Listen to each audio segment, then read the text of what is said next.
Hey guys, this is Mike Howerton. I'm part of the Area 51 race team here on iRacing, and we mainly focus on the Xfinity series. A lot of people call it B Open in iRacing, and we also compete in all kinds of other stuff.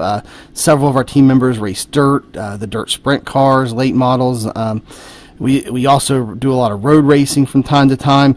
Just had a six-person a group of six of us registered as our Area 51 Alien Factory team in the Daytona 24-hour race. We finished sixth place in our split. Had a great finish. We kept the car on the track the whole time. It was a good time. So anyway, but we're going to focus today. I'm here on the track in New Hampshire. That's where we are. That's where the series is at this week for Xfinity Open, and just want to take some time to help some the new people who are just getting started into iRacing, into the Xfinity series. I know whenever I first started, I would have really liked to have had somebody take time to teach me a lot of this stuff, the proper lines to run at these tracks and that kind of thing. It probably would have helped out my driving, my driver etiquette a bit, and I probably would have been a little faster and been in a few less wrecks. So anyway, I want to kind of take the time and show everybody who's new, who hasn't had a chance, who's been on the service for less than a year, and possibly has not been here to New Hampshire yet. The lines we run, the fastest lines here on the track, and there's really two lines that I've seen guys run to be successful here in New Hampshire, and they're both kind of variations on the same thing. The first line I'm going to show you is what we call a diamond. It's a diamond turn, a diamond corner, and we're going to enter low. Well, not completely low. It's in the second lane or the first seam up from the bottom. We're going to enter there, fade up into the third lane, and then come back down for the exit. The second line is very similar. The exit is the same. The entry is a bit different. You're going to enter into the third lane and kind of roll the top, and then have the same exit you have in the diamond. So let's go ahead and head out on the track. And we'll go ahead and run this first line. I'll show you guys the diamond. So here we go. We're going to head on the track. It's a little bit of a tight exit onto the track here from pit lane. The wall's right there, as you'll see as we come around. So be careful not to hit the wall, but you also can't go out past the yellow line or you get a black flag. Some of y'all might look me up on iRacing. Again, my name's Mike Howerton. My I rating, varies between, I've been hovering around 4,200 to 4650 something. I think here recently it was my high. So I'm not a pro. Take what I'm about to teach you with a grain of salt. This is meant for new guys, new drivers, guys and gals, new drivers in iRacing, and so I would consider myself probably a bit above average, but definitely not a pro. So anyway, let's go ahead and start out here. We're going to gain some speed here on the back stretch, and I've been braking. When I start my run, I brake at about the 2 board. Maybe right before, and then as my tires wear and the run goes on, I back up my entry to about braking at about the 3 board, maybe a little bit after. Alright, so we fade up, and then you roll the throttle gently back in. You should be able to see my throttle inputs over here on the right. Again, we start to brake, and we do something called trail braking. We just kind of drag the brake into where till it stops floating up, and then you just roll the throttle gently. And you don't actually get completely back on the throttle until you're in the straight stretch, completely into the straight stretch. I'm not too concerned about lap times here. More importantly, just wanting to show you guys the right line to run.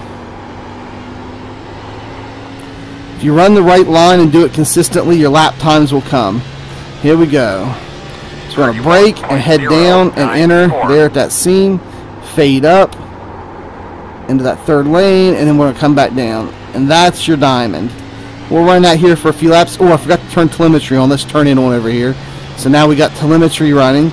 If any of you guys are looking for telemetry on your keyboard, I think it is Alt-L by default, but you can go map that to a button on your wheel, which I've done.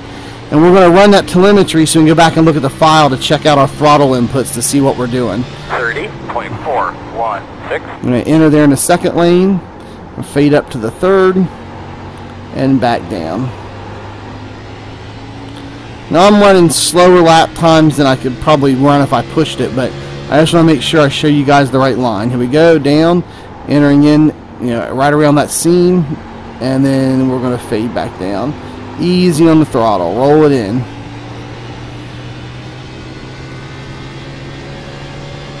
brake, and then we kind of lighten up into a trail brake, and then when we get to the top we let off, and then we're back on the throttle just ever so slightly, and we roll into it.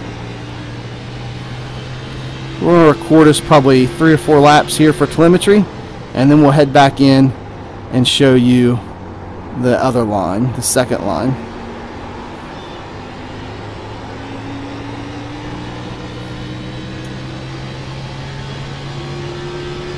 .8, pre-8.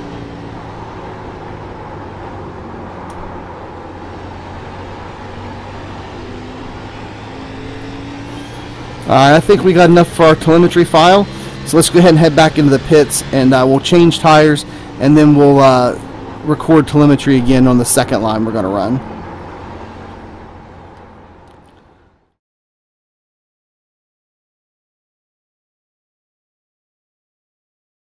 Alright, let's go ahead and head back out on the track. I'll show you guys the second line. Again, it's a variation on the first one I showed you. We're going to start in high in the third lane and then kind of exit cutting down in the second like we did with the Diamond.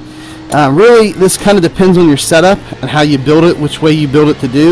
You know, the setup I'm running is kind of built for the Diamond, so this may not be quite as easy to do. And that's kind of the thing, you know, on tracks that have multiple lines that it's possible to run. You know, you really have to know what you're building your set for, and that's the only problem with going and buying a set from, let's say, a setup shop that doesn't give you any information about that.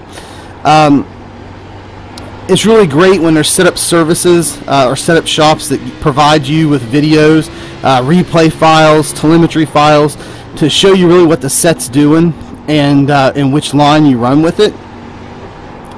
And so yeah, it's kind of the great thing about VRS. They allow you to upload your telemetry files to show you, kind of what you're doing and where your issues may be. Also, they provide files so that you can video files, replay files where the builder shows you the line that he drives with the set. And so here's what we're going to do. We're going to still brake about the same point here, and we're going to enter up on the third lane already. Roll the third lane around. I faded a little high there. Roll the third lane around and exit low. I'm kind of loose. I don't really run this line a whole lot myself. Let's try to see if we can get it again here. Here we go. There we go. And roll the third lane and then cut down a little bit on your exit and roll back into the throttle. Here, we'll do this a few times, and I need to turn the telemetry file on here, and we'll get a few of these like this.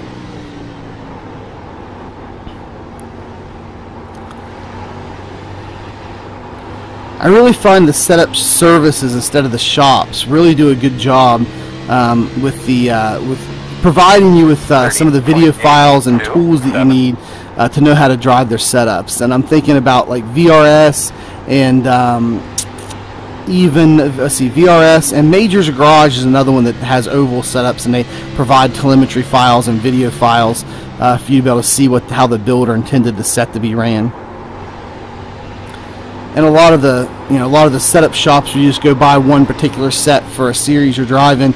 A lot of times this kind of stuff is lacking from their shops.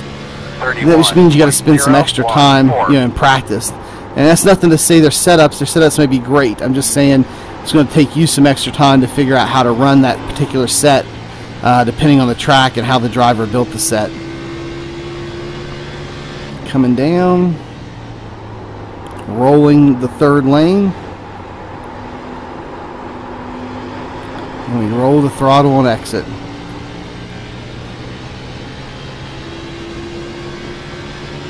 .696. Roll the third lane. And go ahead and exit. And we're still, braking a little hard at first, then continue the trail brake just like we did before with the diamond line. This time, and there I'm actually diamonding this a little bit up into the black.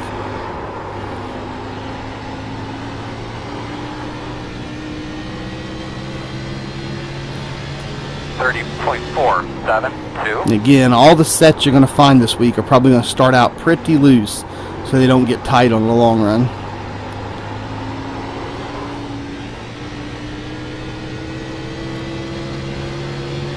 This line's a little more difficult for me to drive because it's not my natural line here that I usually run. But again, we're rolling the top here in the third lane. Little maintenance throttle there, and then we kind of ease out.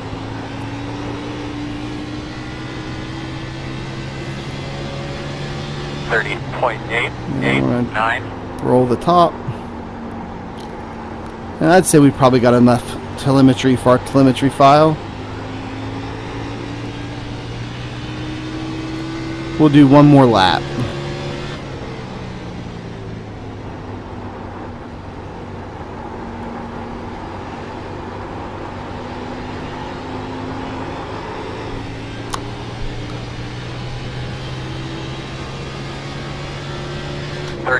.249.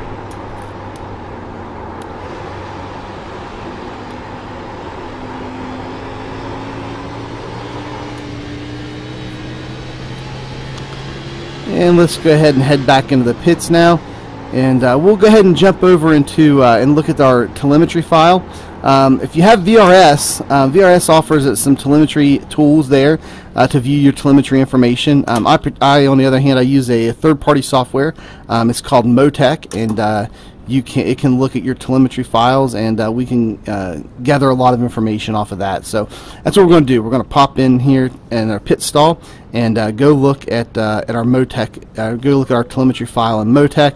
And we're not really focusing on the setup, so I'm not going to be looking at any setup information in Motec. Steer just strictly concerned in this video about our driving line and about our driving in general, our driver inputs, which is our steering wheel, our throttle, and our brakes. So let's pop back over into Motec, and we'll be right back. All right. So we are here in Motec. I'm gonna go load up the two telemetry files there recorded during the laps we just ran, and here they are. There's the top two. I'm gonna load those in, and we're gonna look here at the first one. Let's go look at my fastest lap. Let's go here and we'll look at the fastest lap on the first set. This was the one where I was diamonding the turns, and if you see, here's our input overlays. The throttle and the brake is overlaid on the same graph up at the top, and on the bottom you have your wheel input. Now if you look here, the throttle input as we head into turn one, you'll see me lift, and then you also see me brake, and they kind of cross over there. It's because I'm going to be lifting and braking pretty much at the same time. I don't know that if some of you that aren't necessarily familiar with racing and you've never really raced a lot of simulators or raced in a race car or any kind of simulators, and all you do is drive your regular street car on the street. In regular life, in a regular street car, we brake and gas and brake with the same foot. But in racing, you're going to use your right foot on the accelerator and your left foot on the brake, and that way you can be lifting and braking at the same time here as you kind of cross over. You see that happen a lot, especially on shorter tracks where you're coming out of the throttle and you're getting hard into the brake. And you see as I start here pretty hard into the brake, I come up and then I do that trail braking where I kind of tether off the brake and kind of let out of the brake just a hair gradually until I'm completely out of the brake. I roll just for a second there in the middle of the turn, and then I start to roll back into the throttle very easily. You see me kind of go up there to about 60%. And then I hover at about 60 as I'm exiting the turn, and then as I'm getting back out on the straight stretch, then I hop back up to about 100% as I enter the straight stretch. Same thing on turns 3 and 4. Come in, you'll see the brake and the throttle cross there, and then I'll get into a heavy brake, and then I'll let off lighter, and then I do some trail braking here, and off the brake as I'm in the middle, roll just a hair. Again, get back into the throttle, and I go clear up to about, 70-75% there. It's probably a little too much. I realize that. I back down to about the 50 to 60% level where I maintain there during the exit, and then you see me gradually roll right back into the throttle. No light switching. Light switching is whenever you go get into the throttle just as hard as you let off right here. So If you're going to light switch it, you'll be, just as much as you let off there, you jerk back into the throttle. And then a lot of times people light switch when they get in heavy here. They'll say, oh no, I'm too fast in the throttle, and then they'll let completely off, and you'll see a big dip, pretty much all the way off, and then they'll spike right back into it as they go out. That just really burns up your rear tires doing stuff like that. Plus you're shifting weight back and forth a bunch when you're light switching, and that's a common mistake that new drivers make, is a lot of that light switching of the throttle that we're trying to get rid of here. And also on the bottom here, you'll see my wheel inputs. These are a little jerky, but it's, we're real loose here at the beginning. So you even see times here where I get loose and I have to steer the other way just a hair. There's it crosses that dotted line. Especially on exit. Here's a real big one on exit where I really have to jerk the wheel the other way. But normally on most tracks that aren't short like this or flat like this, you want this, your turns, your steering wheel input to be as smooth as possible. It's always going to be a little bit, like right here at the top, a little bit where it dips in and out, but and you move your wheel just a hair. But you want to try to get it as smooth as possible. So New Hampshire's a little rough. But here's what our steering input looks like for a lap. And so there you go. We can also look kind of where you're on the track. There's also here Motec, I think on here. So here's your lift points, and it's the same thing we were looking at without the steering wheel input. And you got the throttle and the brake here in two separate graphs. But it also lets you see your throttle and brake is actual percentage bar there on the right, and also on the right you get to see where your car is on the track, and you actually grab a hold of this red dot and move your car around the track and see what your inputs were at what point in the track you are. And if you come down here the start finish line, you'll see here that I'm here on lap 2. I come in and I lift right there around the in between boards 2 and 3, and this is the crossover, the trail brake, the trail brake, the trail brake.